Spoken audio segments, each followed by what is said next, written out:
All right, I'm going to show you how to transfer everything from your iPhone to an Android phone. Usually, you'll want to do this during the initial setup of your Android phone, but if you're on a Samsung, you also have the option to do this later, even after the initial setup is already complete. So, when you're first setting up an Android phone, you'll get an easy setup with another device screen, where you can choose to transfer from another Android phone or from an iPhone. We're going to choose the iPhone, and first, it'll ask me to connect to Wi-Fi, so we'll do that. While your Android phone is getting ready, one important thing to do on the iPhone is to turn off iMessage and FaceTime. Go to Settings, scroll down to Apps, then go to Messages and turn off iMessage. Same for FaceTime. Find it and turn it off. Both iMessage and FaceTime route through Apple's servers, so even after you switch your phone number over to your new phone, texts from iPhone users might still go to your old iPhone if Apple's servers don't know you've switched to Android. Another important step. Log into your Google account on the Android phone.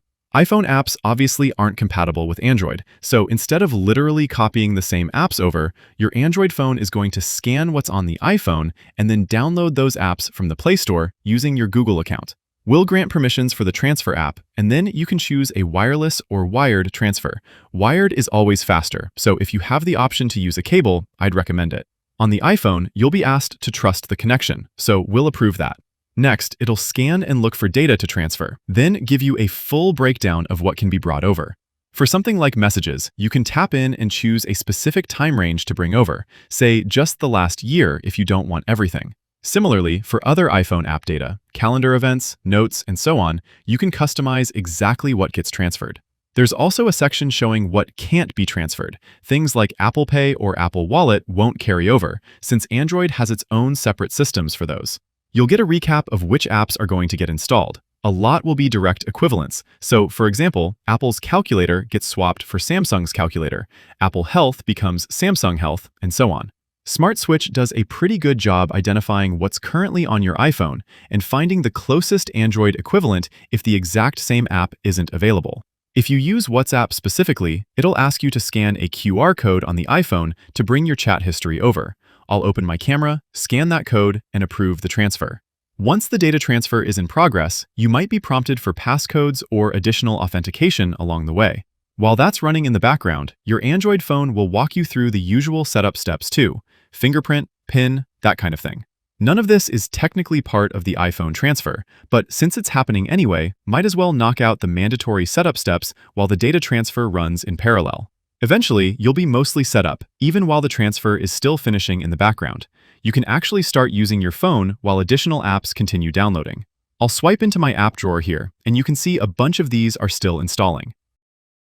If I swipe down from the top left, I can also see the install progress directly in my notifications.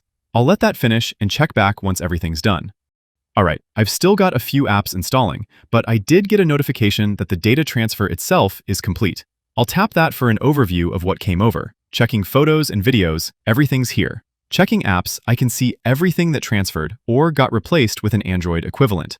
There's also a full list here. Notes, alarms, calendar, almost everything carried over cleanly. It'll also remind you to make sure iMessage is turned off, which we already handled earlier. You can also choose to import iCloud data separately if you want. I'll skip that for now. At this point, we're basically done. My iPhone is still prompting me to complete that WhatsApp transfer. You'd open WhatsApp and follow the steps to move your number over. I'll go ahead and cancel that for this demo, but if you're a WhatsApp user, you'll want to complete that step. If you skipped this transfer during your initial setup and your Samsung phone's already fully set up like a normal device, you can still do this later. Just find the Smart Switch app on your phone, which does the same thing we just completed. Open Smart Switch and repeat all the steps we just did. And that is how you transfer everything from your iPhone to an Android phone. Click that like button if this video helped and subscribe for more. Thanks all.